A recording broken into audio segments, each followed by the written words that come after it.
नमः शिवाय। श्री शिव महापुराण रुद्र संहिता पार्वती खंड अध्याय 131। सप्त ऋषियों के समझाने पर हिमवान का शिव के साथ अपनी पुत्री के विवाह का निश्चय करना। सप्त ऋषियों द्वारा शिव के पास जाकर उन्हें संपूर्ण वृतांत बताकर अपने धाम को जाना।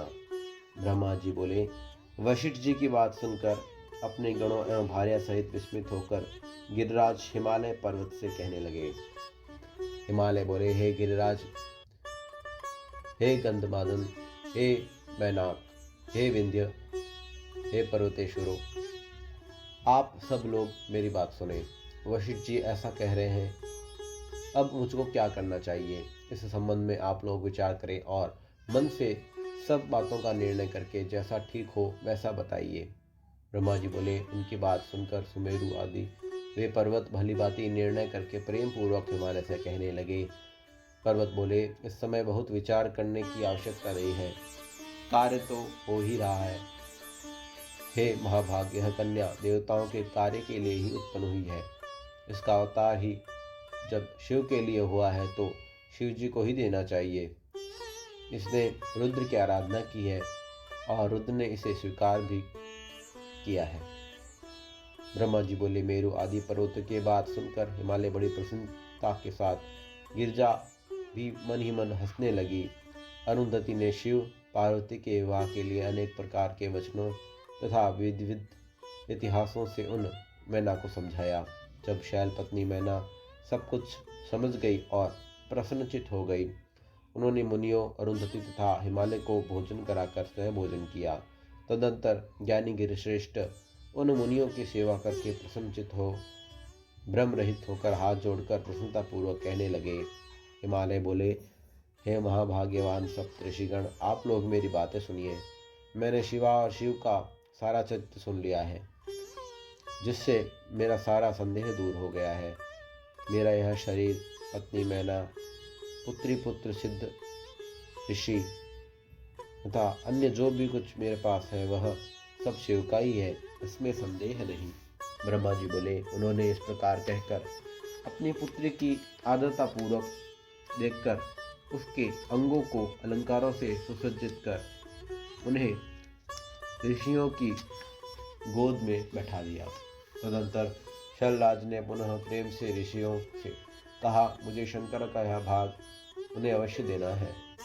ऐसा कहकर निश्चय किया है।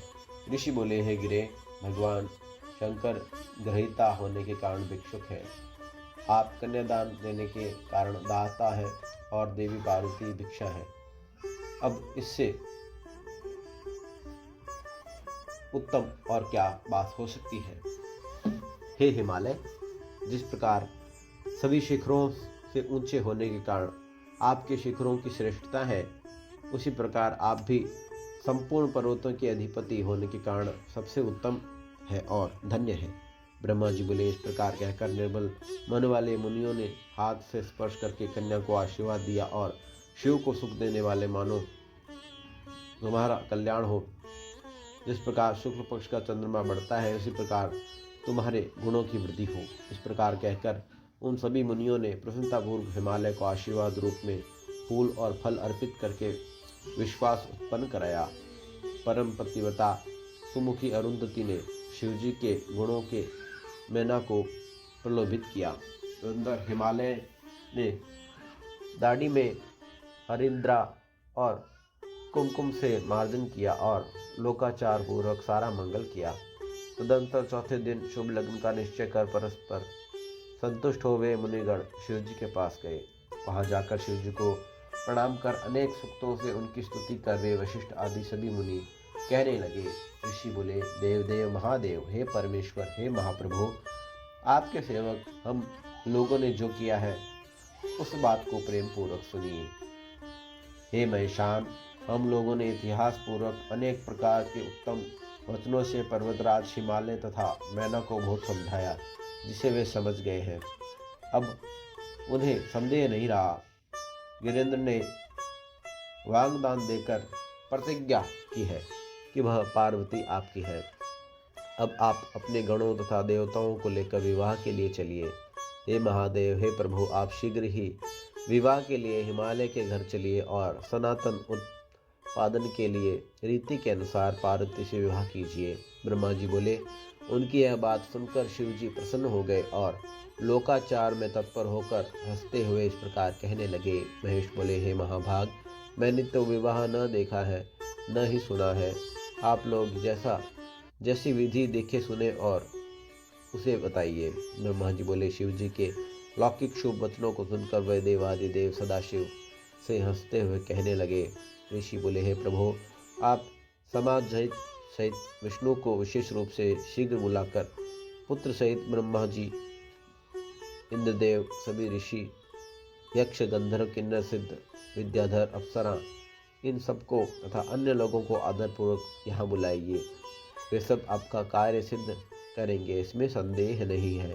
ब्रह्मा जी बोले। ऐसा कहकर उनकी आज्ञा लेकर वे सभी सप्तऋषि शिव जी की महिमा का वर्णन करते हुए प्रसन्नतापूर्वक अपने स्थान को चले गए। ओम नमः शिवाय। श्री शिव महापुराण रुद्र संहिता पार्वती खंड अध्याय 131 संपूर्ण हुआ।